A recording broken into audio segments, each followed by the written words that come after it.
बिस्मिल्लाहिर्रहमानिर्रहीम, अस्सलामुअलैकुम। Special TV studio से मकामी मालूमात के साथ मैं हूं मोहम्मद सुलेमान खान।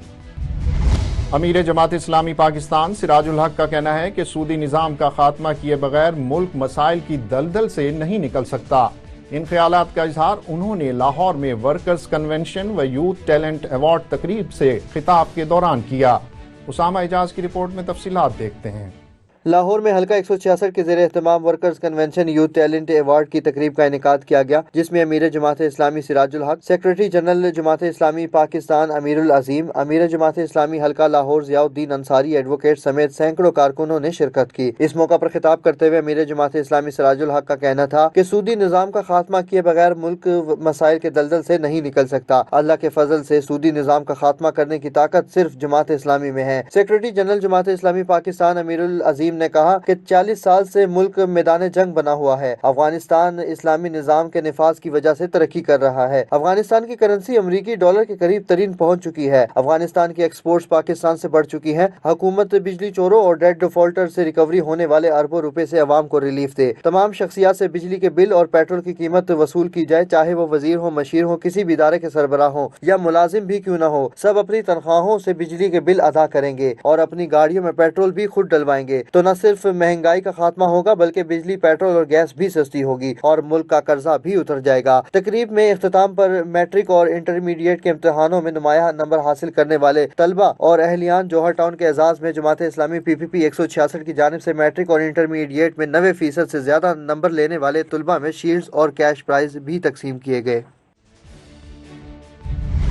मुस्लिम लीग नून के रहनुमा सेनेटर चौधरी तनवीर के ओकाड़ा आमद, जहां उन्होंने मुस्लिम लीगी कायद मियां मोहम्मद नवाज शरीफ की 21 अक्टूबर को पाकिस्तान वापसी के मौका पर शानदार इस्तकबाल की तैयारियों के सिलसिले में इजलास की सदारत की।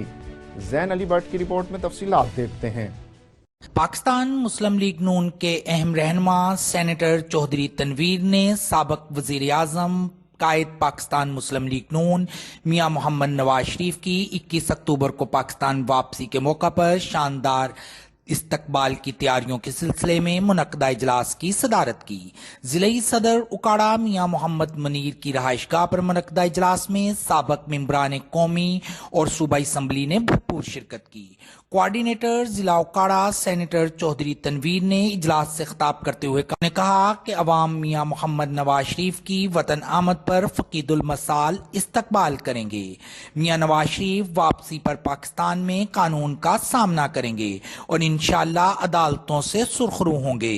नवाज शरीफ की वापसी से मुल्क की माशियत दुरुस्त राह पर गामजन होगी और तरक्की का सफर दोबारा शुरू होगा, जैसे 2013 से 2018 में मुल्क में तरक्की हो रही थी, जिसे एक तजर्बा करने के लिए रोक दिया गया। अगर वो तजर्बा ना किया जाता तो पाकिस्तान तरक्की के सफर पर रवां दवां होता, हमें मौजूदा हालात ना देखने पड़ते, महंगाई का तूफान ना आता। इजलास से साबिक मेंबरान कौमी असम्बली चौधरी रियाजुल हक जज, चौधरी नदीम अब्बास रबेरा, राव मोहम्मद अजमल खान ने भी खिताब किया।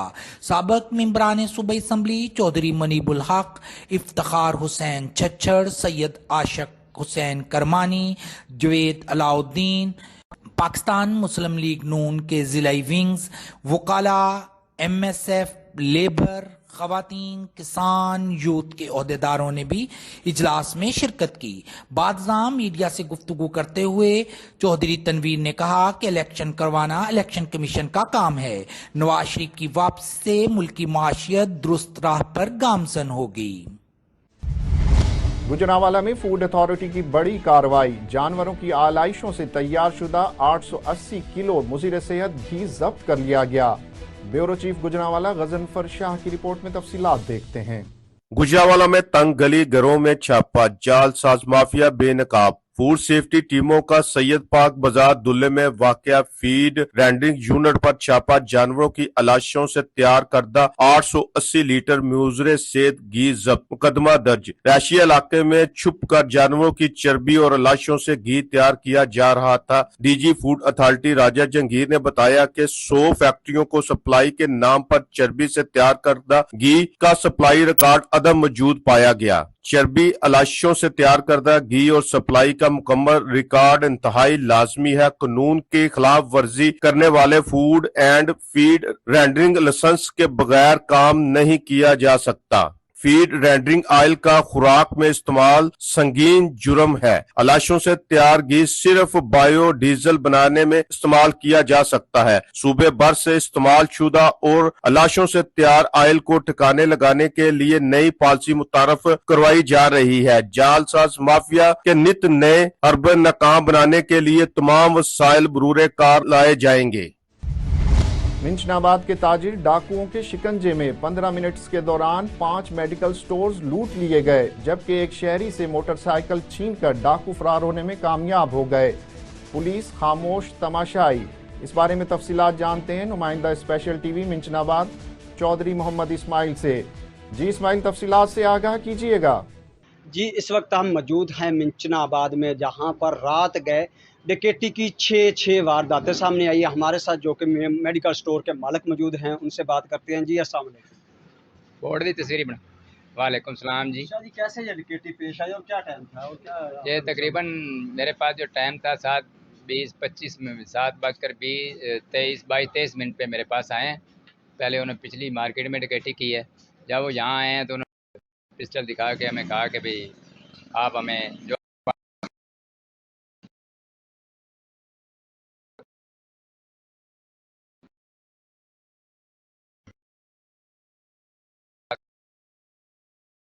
उन्होंने कलेक्शन बाहर निकाली हुई थी ताकि लोग कोई करीब ना आए।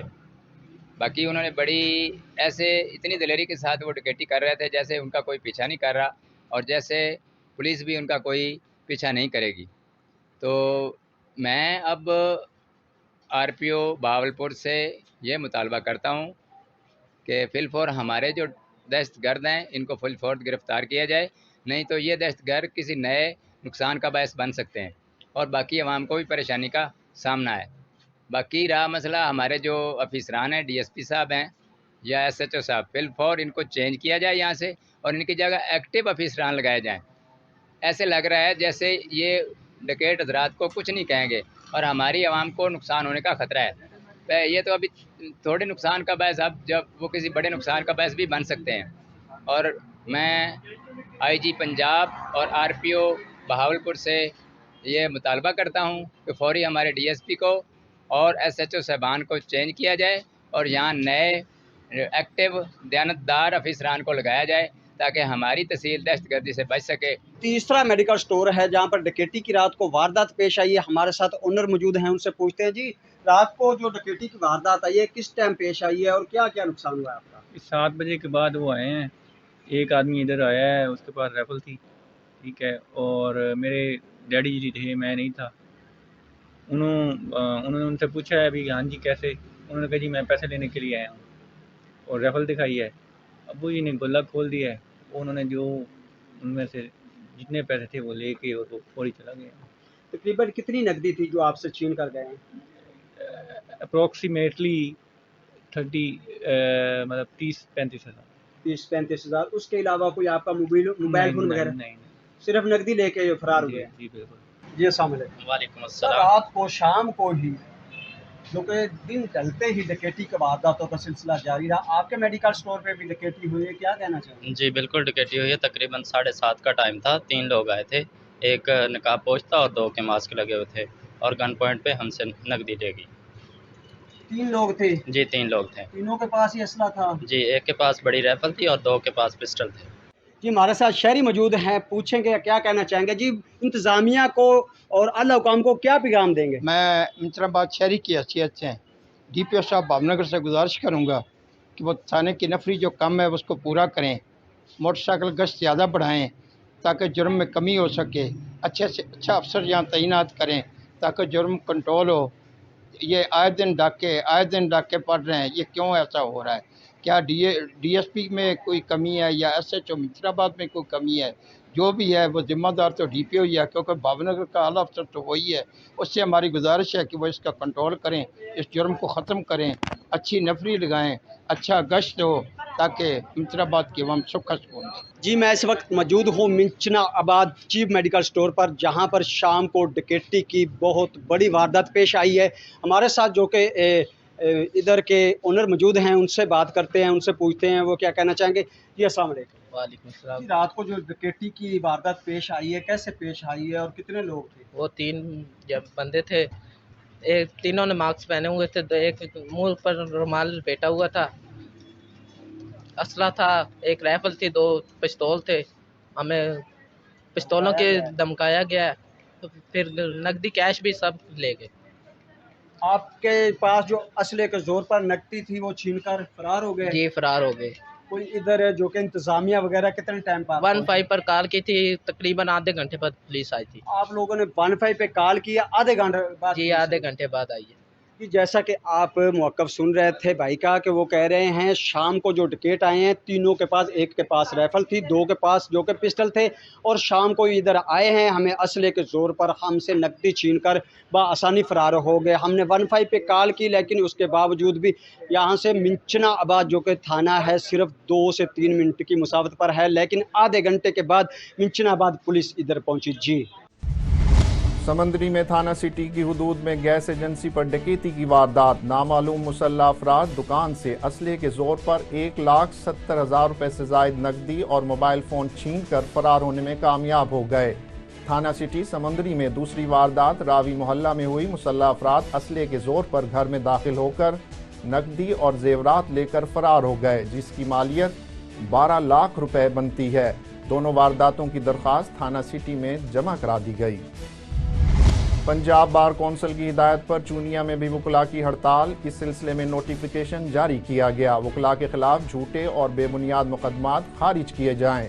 सदर बार का कहना था कि चूनिया में पंजाब बार कौंसिल की हिदायत पर मुकम्मल हड़ताल है। वकला आज अदालतों में पेश नहीं होंगे, जबकि जनरल सेक्रेटरी बार कौंसिल का कहना है कि वकला हड़ताल की पासदारी करते हुए आज अदालती कार्रवाई का हिस्सा नहीं बनेंगे। उबाड़ो में खानपुर महर के करीब ट्राई स्टार सीड कॉरपोरेशन की जानिब से सेमिनार का इनेकाद किया गया, जिसमें काश्तकारों को फसलों की पैदावार बढ़ाने के लिए तजावीज़ दी गईं। अली गौर महर की रिपोर्ट में तफसीलात देखिए। खानपुर महर के करीब शाहपुर में रईस आला की रिहाइश गाह पर गंदुम, चावल, मकई और सब्जियों के बीजों की मशहूर company try star seed corporation की जानिब से सेमिनार का इनेकाद किया गया। सेमिनार में किसानों और ज़राई डीलर्स की बड़ी तादाद ने शिरकत की, जबकि ट्राई स्टार सीड कॉरपोरेशन के director Chaudhry Akhtar Hussain, business manager Sindh Tanveer Hussain और शिकारपुर से ताल्लुक रखने वाले कंपनी के डीलर लाला अब्दुल रऊफ, खानपुर महर के डीलर लक्ष्मण दास और दीगर ने शिरकत की। इस मौका पर काश्तकारों, जमींदारों और डीलर्स को फसलों की पैदावार बढ़ाने के लिए तजवीज़ें फराहम की गई। सेमिनार से खिताब करते हुए रहनुमाओं ने कहा, इस सेमिनार का मकसद किसानों में आगाही पैदा करना है ताकि वो अपनी फसलों को बेहतर तरीके से काश्त करके अच्छी आमदन हासिल कर सकें। मुल्क भर की तरह सालम में भी आकाए दो जहां हज़रत मोहम्मद रसूलुल्लाह सल्लल्लाहु अलैहि वसल्लम की विलादत बासआदत के मौका पर जश्न मिलाद मजहबी जोशो जज्बे से मनाया गया। चौधरी राशिद महमूद की रिपोर्ट में तफसीलात देखिए। मुल्क भर की तरह सालम में भी आकाए दो जहां हज़रत मोहम्मद सल्लल्लाहु अलैहि वसल्लम की विलादत बासआदत के मौका पर जश्न ईद मिलादुन नबी मजहबी जोश जज्बे के साथ मनाया गया। नमाज फजर के बाद आप सल्लल्लाहु अलैहि वसल्लम की खिदमत में दरूद सलाम पेश किया गया। दरूद सलाम के बाद नमाजियों को पुरतकल्लुफ नाश्ता भी करवाया गया। सालम में मुख्तलिफ मकामात से 3 जुलूस निकाले गए। मरकजी जुलूस मरकजी जामिया मस्जिद फ़कीह आज़म से साहबजादा हाफिज पीर महमूद की क़यादत में शुरू हुआ। मदरसा अनवारुल उलूम दीनिया से साहबजादा हाफिज मोहम्मद अनवर, जबकि जामिया मस्जिद दरबार वली से साहबजादा हाफिज पीर सरफराज अहमद की क़यादत में निकाला गया। मरकजी जुलूस मेन बाजार, जामिया मस्जिद, लारी अड्डा और सालम चौक से वापस आकर मरकजी जामिया मस्जिद में इख्तिताम पजीर हुआ। कमिश्नर राय मंजूर नासिर का कहना है कि मुसलमान सीरतुन नबी सल्लल्लाहु अलैहि वसल्लम पर अमल पैरा होकर ही दुनिया और आखिरत में सुरखरू हो सकते हैं। इन ख्यालात का इजहार उन्होंने स्पेशल टीवी के प्रोग्राम तालीम स्पेशल में किया। उन्होंने मजीद क्या कहा, आइए देखते हैं। एक शख्स कोई बाहर से आए, किसी काफरों के मुल्क में, फिर बल्कि दरिया के मुल्क में आए, फिर आगे काफरों के मुल्क में आए, फिर पाकिस्तान में आए, तो मेरे ख्याल है वो ये कहेगा कि यार तीनों में सबसे ज्यादा जो बुराई है वो पाकिस्तान में वर्स्ट कंडीशन है। देखिए, उसको इससे कोई गर्ज नहीं है कि आपने फजर की नमाज पढ़ी, तहज्जुद की पढ़ी, आपने कितनी दफा तस्बीहात पढ़ी। उसने देखना है कि यार ये रिक्शे वाले से मैंने पूछा है कि ये कलमा चौक किधर है और ये सामने है और ये मुझे 6 किलोमीटर ऊपर से चक्कर लगवा के आया है दुकानदार ने मेरे साथ फ्रॉड किया है, एयरपोर्ट पे उसके साथ गलत हुआ है, यानी जिस जिससे उसका वास्ता पड़ता गया है, कहीं बीमार हो गया है तो डॉक्टर ने उसको कैंची मारी है, तो वो एक बुरा एक्सपीरियंस वो लेगा पाकिस्तान के बारे में। और फिर वो जब उसको ये होगा कि यहाँ पर माशाल्लाह 96-97% मुसलमान हैं और पाकिस्तान का मतलब क्या, ला इलाहा इल्लल्लाह, तो उसको फिर अगला है कि इस्लाम के भी खिलाफ वो सोचेगा कि यार ये कैसा इस्लाम है, ये कैसे मुसलमान है कि एक मुसाफिर को जो मैं इनके मुल्क देखने के लिए आया हूँ। अच्छा, अब ये और पाकिस्तान के अंदर भी, ये तो मैंने एक मिसाल दी। अब ये है पार्ट ए कि हमारे किरदार की ये हालत है। पार्ट बी ये है कि उसको बेहतर कैसे किया जाए। बेहतरी के लिए देखें, गवर्नमेंट के पास बड़े वसाइल हैं। हुकूमत अगर आज सारी गवर्नमेंट चाहे टॉप लेवल पे, तो स्कूल, कॉलेज, यूनिवर्सिटीज़, मीडिया, मस्जिदें, हर जगह पे सिलेबस, करिकुलम, हर जगह पे इस्लाम आ जाए और गैर इस्लामी चीज़ें निकल जाएं और पूरी कौम इस्लाम पे लग जाए। मैंने कहा जब तक गवर्नमेंट ये नहीं करती, इनफरादी तौर पे भी हम पे फ़र्ज़ है ना कि मैं और आप कुछ करें, अल्लाह ना करे हमारे घर को आग लग जाए, तो हम ये तो नहीं कहते कि जब तक रेस्क्यू वाले नहीं आते हम बिल्कुल हाथ पे हाथ, हम कोई पानी फेंकते हैं, कोई मट्टी, जो भी आपसे कर सकते हैं, कुछ तो कोशिश करते हैं। फिर मैंने कहा चलें इसमें जो अपनी कंट्रीब्यूशन हो सकती है वो करते हैं। फिर मुझे समझ आई काफ़ी रिसर्च करने के बाद, रिसर्च का मतलब लोगों से मैंने ऐसे दिमाग से सोचा, कोई आप जैसे दोस्तों से मशवरा किया, कुछ और हमने देखा कि कैसे।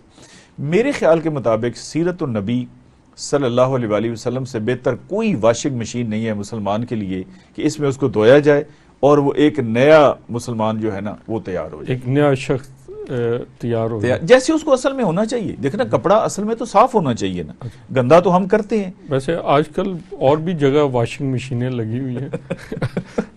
आपने वाकई एक बड़ी हुजूर सल्लल्लाहु अलैहि वसल्लम की शख्सियत ऐसी है जो पूरी दुनिया के लिए एक रहमतुल आलमीन है। काश के हम उनकी सीरत को, उनकी तालीमात को समझें और उस पर अमल करें। अहमदपुर सियाल के इलाके समंदुआना में एक रोजा कबड्डी मेले का एहतमाम किया गया। कांटेदार मुकाबले के बाद झंग की टीम ने खानेवाल की टीम को 2 पॉइंट से शिकस्त दे दी। चौधरी मोहम्मद ताहिर असलम की रिपोर्ट में तफसीलात देखते हैं। समंदुआना में एक रोजा कबड्डी मेले का एहतमाम किया गया।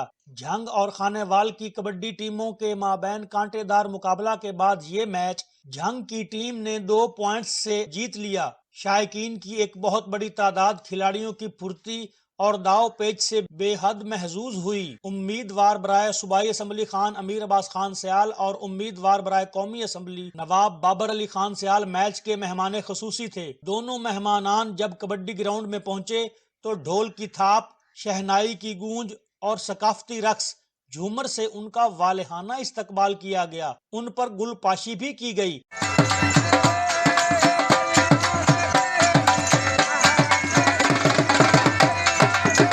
इस मौका पर गुफ्तगू करते हुए खान अमीर अब्बास खान सयाल ने कहा, ये हमारी सकाफत है पाकिस्तान में और इससे बेहतर कोई ऐसा स्पोर्ट नहीं है। आप लोकल लेवल पे चले जाएं तो आप ये देख लें कि आवाम कितनी और कितना एंजॉय कर रही है, और हम भी इसी सिलसिले में यहाँ तशरीफ लेके आए हैं। और यकीनन एक बड़ा प्रोग्राम करना चाहिए हमें, यहाँ पे इंटरनेशनल टीमें आनी चाहिए। दौराने मैच तमाशाइयों ने दोनों टीमों के खिलाड़ियों को बेहतरीन खेल पेश करने पर खूब दाद दी। चौधरी मोहम्मद ताहिर असलम, स्पेशल टीवी, अहमदपुर सियाल। स्पेशल टीवी से फिल वक्त इतना ही। मजीद मालूमात के लिए देखते रहिए स्पेशल टीवी।